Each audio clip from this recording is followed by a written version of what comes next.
Assalamualaikum warahmatullahi wabarakatuh.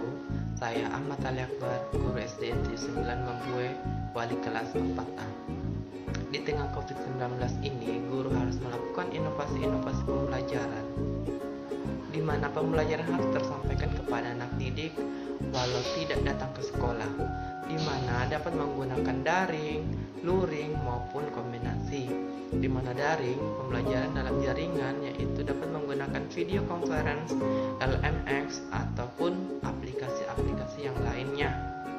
Namun harus menyesuaikan kondisi lingkungan, siswa, dan kebutuhan.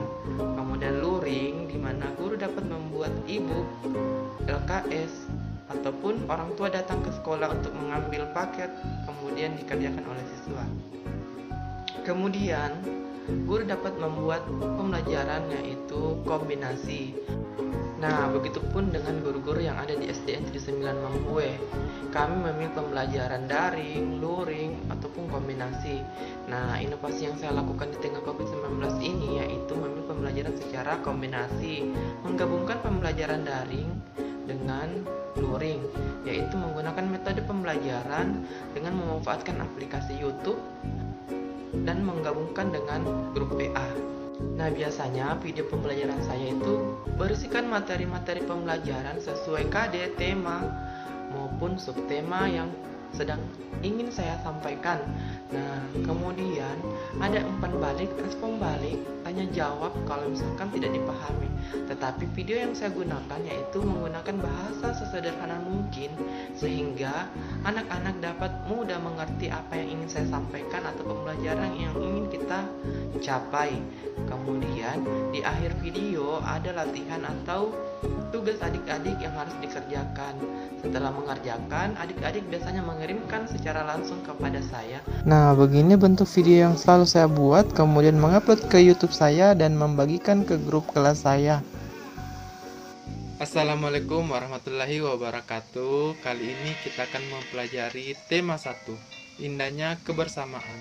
Subtema 1, keberagaman budaya bangsaku, pembelajaran 4. Indonesia juga kaya akan keberagaman kain tradisional, misalnya batik, songket, dan ulos. Jenis-jenis kain tersebut merupakan kekayaan budaya bangsa. Ayo kita cari tahu lebih lanjut. Nah, di sini ada 3 kain dengan motif yang berbeda. Kalau diperhatikan, dalam kain ini ada segi banyak kan? Nah, kali ini kita akan mempelajari segi banyak. Segi banyak dibedakan menjadi 2. Segi banyak beraturan dan segi banyak tidak beraturan. Ayo kita bahas. Nah, segi banyak beraturan mempunyai seluruh sisi dan sudut yang sama besar. Perhatikan gambar. Nah, di sini dapat kita lihat bahwa sisi A, B, C, dan D sama besarnya. Sudutnya pun sama. Nah, sekarang coba lihat ini.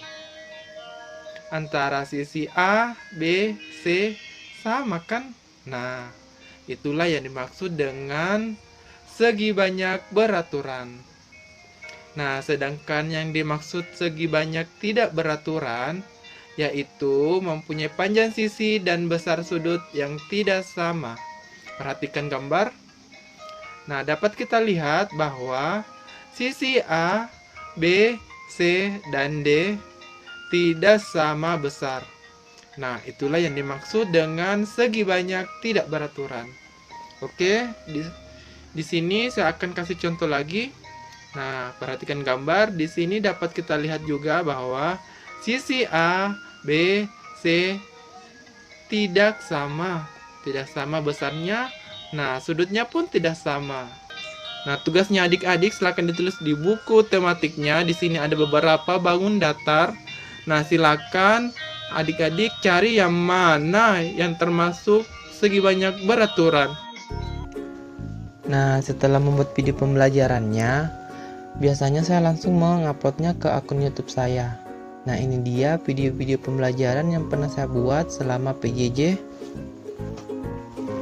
Nah, Upload video itu biasanya saya lakukan sebelum tidur. Jadi paginya itu link video YouTube saya bisa saya langsung kirimkan ke grup kelas saya. Saya buat seperti ini supaya mempermudah adik-adik dalam memahami pembelajaran. Menggunakan bahasa saya dan menyesuaikan kondisi adik-adik. Nah, rutinitas saya di pagi hari mengirimkan video pembelajaran berupa link YouTube yang telah saya buat sebelumnya, kemudian dikirim ke grup kelas. Nah, setelah mengirim, adik-adik akan merespon, akan mengirimkan foto pembelajarannya di rumah masing-masing sebagai absensi pada hari itu. Nah, dalam video pembelajaran ada latihan atau tugas di hari itu. Nah, tugas yang telah dikerjakan akan dikirim ke saya. Nah, kemudian di malam hari saya akan memeriksa tugas mereka masing-masing. Seperti ini. Ini saya lakukan setiap pembelajaran.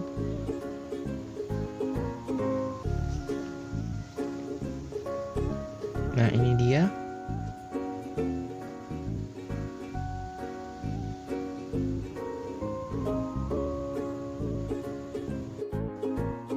Setelah memeriksa, biasanya saya langsung mengisi absensi dan rekapan nilainya.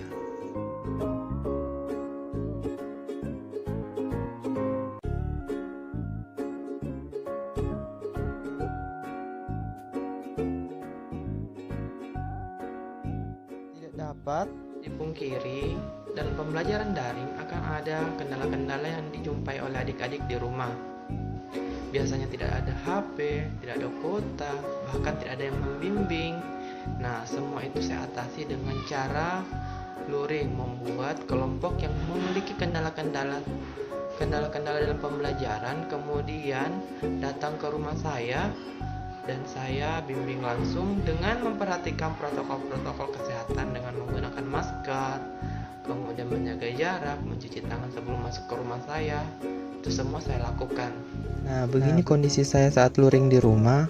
Rumah saya tidak jauh dari sekolah. Adik-adik pun asli orang Mambue. Nah, itulah inovasi yang saya lakukan selama pembelajaran PJJ di tengah COVID-19. Semoga apa yang kita lakukan bernilai ibadah dan dapat merubah generasi menjadi lebih maju. Assalamualaikum warahmatullahi wabarakatuh.